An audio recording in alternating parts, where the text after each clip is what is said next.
Bueno, muy bien, vamos a trabajar el día de hoy con la pérdida de la D intervocálica, ¿no? Y con landacismo y rotacismo. El objetivo de este tutorial es tratar de explicar los puntos vacíos o más fuertes de este tema.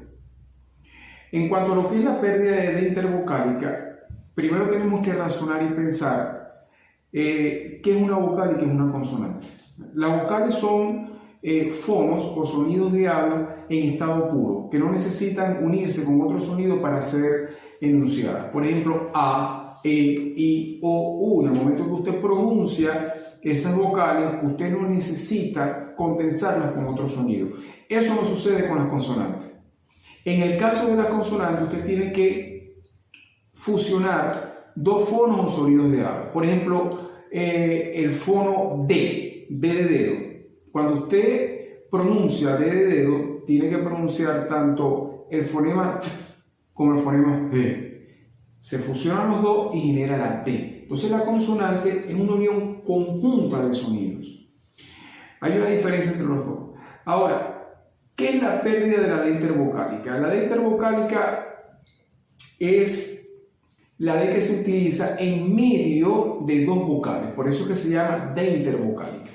Ahora, por ejemplo, en palabras como dedo, hay personas que en vez de decir dedo, dicen dedo. Okay, eso aparte de que está mal dicho, es un fenómeno de pérdida de D intervocálica. Es decir, hay una tendencia en el hablante de omitir, eliminar, no usar la D en medio de dos vocales. ¿Eso es bueno?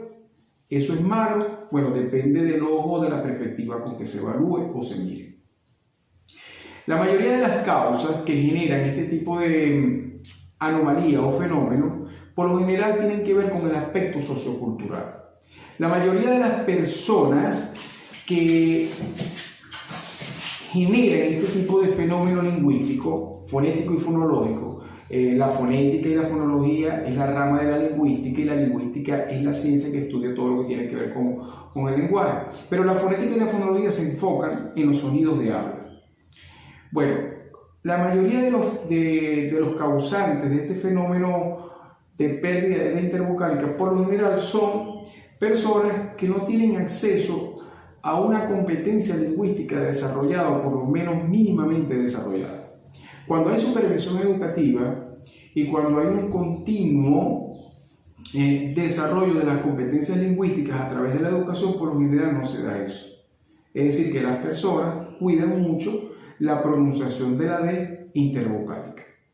Pero si nos vamos a sectores que son un poquito más vulnerables, donde hay escasa información en el plano educativo y formacional, sí nos podemos encontrar con este tipo de fenómenos. En el caso de Maracaibo, en el casco central se ve muchísimo. Se ve muchísimo la pérdida de la D intervocálica. Hay muchas personas que no pronuncian la D en la enunciación de sus palabras y tienen una oratoria un poquito atropellada por eso.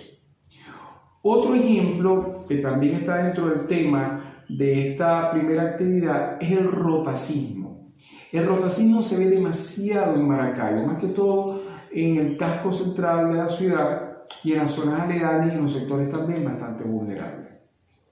Con esto no quiero decir que las personas que no pertenecen a estos sectores populares que tienen problemas y tienen vulnerabilidad económica no tengan rotacismo o no tengan pérdida de la intervocálica, porque es un problema cultural, un problema cultural que se refleja en lo fonético y lo fonológico. Es decir, para que ustedes me puedan comprender mejor. En el momento que nosotros hablamos, reflejamos lo que nosotros somos. Y nosotros somos lo que vamos cultivando a través del tiempo, lo que nos enseñan en la casa y lo que nos enseñan en el colegio. ¿Correcto? Si lo que nos enseñan en la casa y nos enseñan en el colegio está bien supervisado, resulta que nuestro desarrollo como hablante también está muy bien desarrollado. Bueno, muy bien. Pero volviendo al punto que es importante que revisemos sobre el rotacismo. El rotacismo es cuando cambiamos el uso de la L por el uso de la R. Entonces, tenemos expresiones como quemar día en vez de quemar día. Y expresiones como, por ejemplo, Ave María en vez de Ave María, es decir, hay una sobreenunciación de la vibrante múltiple de la R. Existe lo contrario también. Lo contrario sucede más que todo en países como Cuba y Puerto Rico. Estamos hablando del landacismo. El landacismo es lo contrario al rotacismo. Mientras acá podemos sustituir la L por la R, en países como Cuba y Puerto Rico se sustituye la R por la L. Entonces, en vez de decir Ave María, se dice Ave María. En vez de decir carpintero, en algunas ciudades y localidades, tanto de Cuba como de Puerto Rico, se dice carpintero. ¿Ok? ¿Es bueno? ¿Es malo? Depende del punto de vista en que se vaya a ver el fenómeno, porque son fenómenos de habla. También hay causales históricas que generan este tipo de fenómenos.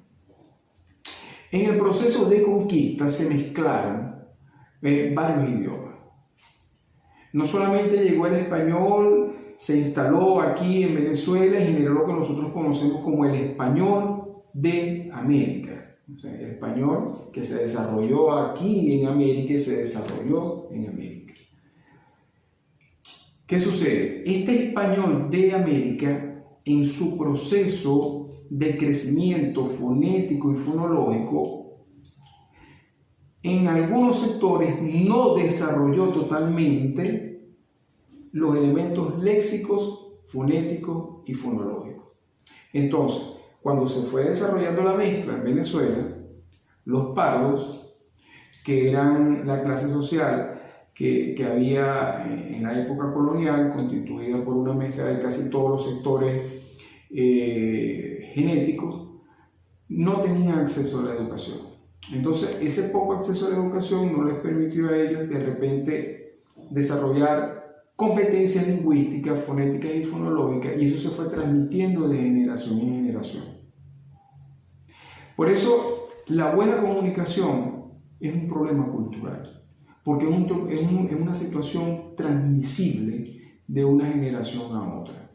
Eso no significa que un hablante no puede hacerse competente porque tenga padres que tengan poca competencia lingüística. Por supuesto que se puede hacer a través de la comunicación y el desarrollo. Pero cuando se repite generacionalmente una mala formación y una poca posibilidad de acceso educativo, se dan estos fenómenos. Entonces, bueno, tenemos acá la pérdida de la D intervocálica, tenemos el landacismo y el rotacismo como fenómenos que vamos a estudiar en esta actividad. En la actividad yo les solicito a todos ustedes que por favor elaboren un dibujo en donde se ilustre una conversación en donde se evidencie el landacismo y rotacismo. En el dibujo debe verse a un maravino y a un puertorriqueño. El dibujo debe contener el diálogo en donde se pueda ver el fenómeno. O sea, sí, quiero que me hagan un cómics. Quiero que sean creativos, dibujen un cómics donde hayan dos personas que incurran en rotacismo una y la otra en landacismo. Y me van a explicar también un ejemplo de la D intervocálica. ¿Ok? Bueno, ¿qué otra cosa podemos agregar? En Maracaibo hay bastante rotacismo, como venía diciendo. Sí hay bastante rotacismo. Ahora, es fácil entrar en el rotacismo, es más fácil que hablar como se debe de hablar. Sí, si nos dejamos llevar por una corriente lingüística común, se nos va a hacer más sencillo hablar mal que hablar bien. Pero yo creo que lo importante es que todos tomemos conciencia lingüística y tratemos de hablar lo mejor posible, evitando el rotacismo, el landacismo y la pérdida de la D intervocálica. Se les quiere en el amor de Cristo. Muy buen día, muy buenas tardes o muy buenas noches. Hasta luego.